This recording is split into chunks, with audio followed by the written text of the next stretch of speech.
Hello everyone, and welcome back to Void Dwarf Studios, where we shall be looking at the Tau Empire, the communist Xenos from the 41st millennium. Although, communist Xenos from the 41st millennium. The Tau are an interesting race. They are, on the grand scheme of things, a relatively small empire. To put it simply, if any one of the empires, maybe not the Eldar, but if most of the empires in the 41st millennium decided that they'd had enough of the Tau, they could probably wipe them out. That's not to say that the Tau aren't tough, or they aren't capable of defending themselves, and they certainly aren't capable of putting up a fight. This couldn't be further from the truth. The Tau are a very technologically minded and very charismatic race. It's just that right now they're surrounded by powers far, far, far larger than themselves, and they have to tread very carefully whenever they do one of their spheres of expansion. Essentially, this is when the Tau expand their empire. Relatively straightforward to understand. They've had 5 spheres of expansion so far. Each one has pushed the boundaries of their empire to uncomfortably close to the Imperium. And, fun things happen when the Tau bounce against the Imperium. The Imperium tends to pick up the largest hammer it can find and smash the Tau-shaped nail into the ground.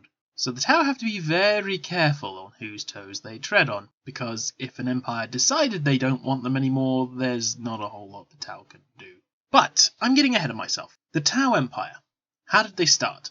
So, an Adeptus Mechanicus ship, we're talking like back in the days of the Horus Heresy, came across the Tau planet, and all it really could note of any interest was the fact that the Tau were there. They were a primitive race, still using stone spears and bows and arrows, and basically fighting one another. Because of this, the Mechanicus ship basically flew by and left a kind of a note in its databank basically saying, "We will come back and conquer this world later. There's nothing of value here right now." However, during the 10,000 years between the Horus Heresy and the 41st millennium, the Tau went through a astonishing transformation. And this transformation would have been absolutely impossible were it not for a race of Tau known only as the Ethereals.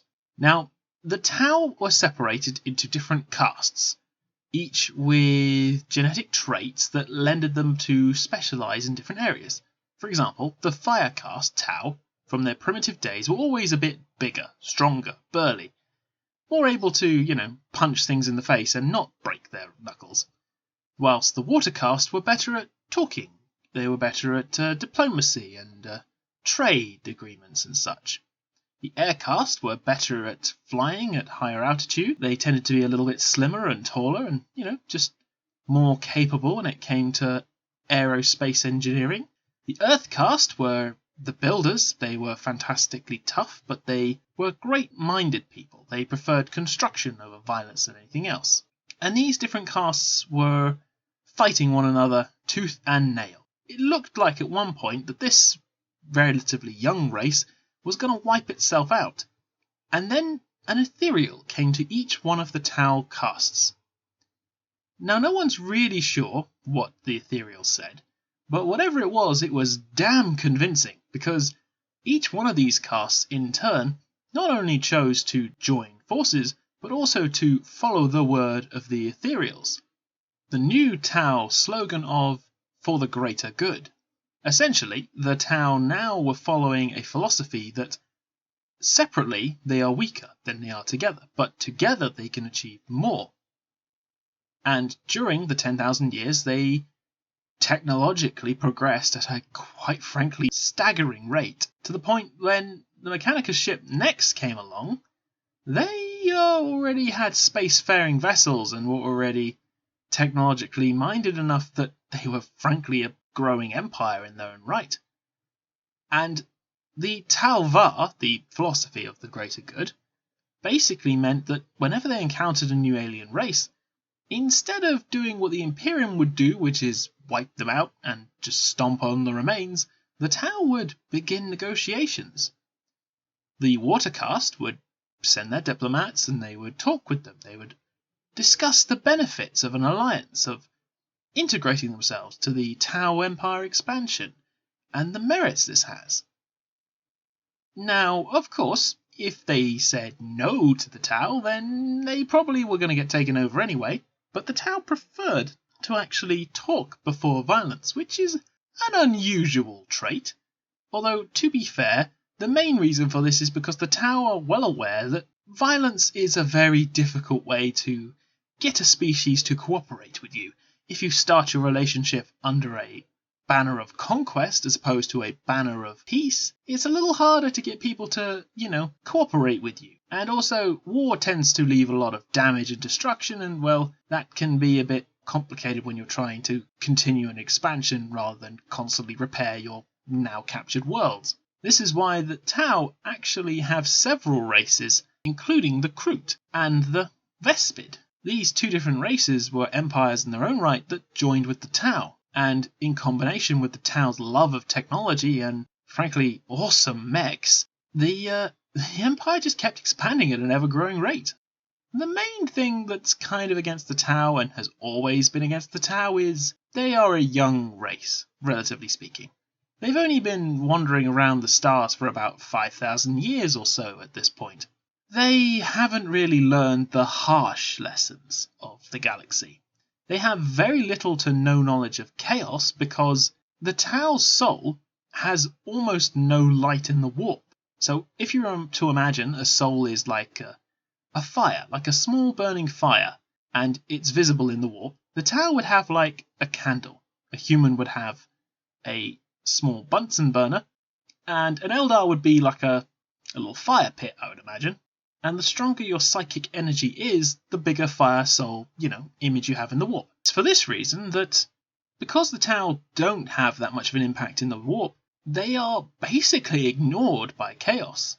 They're barely worth the effort in terms of consuming their souls, and, well, the Tau don't really utilize technology that fiddles with the warp that much. When it comes to space travel, they actually just skim the surface of the warp with basically a near-light drive. This means that the Tau travel slower than almost all the other races, but they do travel in a safer way. And the Tau have a unique form of combat.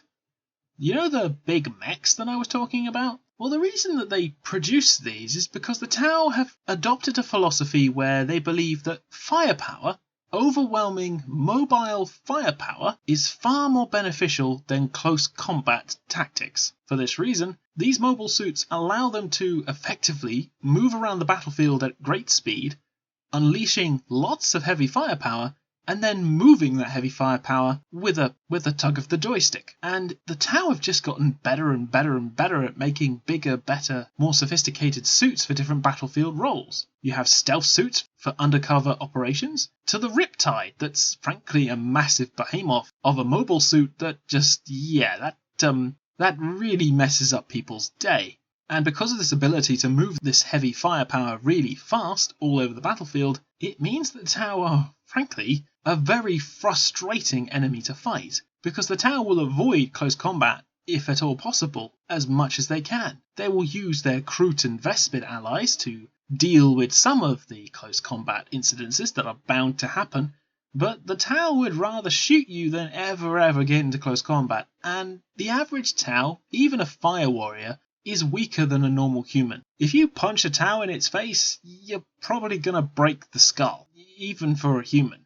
They are just not built for that kind of fighting. And currently they are in the 5th sphere expansion, having fought off the Death Guard after a long, grueling and bloody war, and also trying to continue their expansion into more territories. However, they're having to be awfully careful because they're discovering races like gene stealer cults.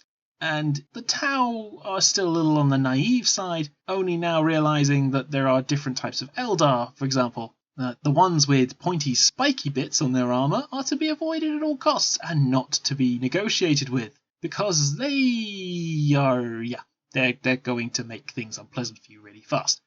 Also, they found out that negotiations with the Orcs is just a complete waste of time, and it's best to kill them on sight. The Imperium, they treat very, very carefully. A few human worlds have aligned themselves to the Tau, but this is only small human worlds that the Imperium have either overlooked, found not worth taking back or deem them unnecessary at this time. But if you like an army which has really big guns, mobile suits, because if you love Gundam, you're going to love these things, and you much rather frustrate your opponent and avoid all the psychic nonsense that carries on in all these different types of games and armies, then the Tau may be your fish-faced people, your fish-faced army of choice. Anyway, this was the relatively quick intro into the Tau. I hope you've enjoyed it, and I'll probably be trying to release an Imperial Guard one as well, because I've had 2 different requests for different factions, and well, I like to try and accommodate if I can. Anyway, I hope you're all having a great day wherever you are. Take care, everyone.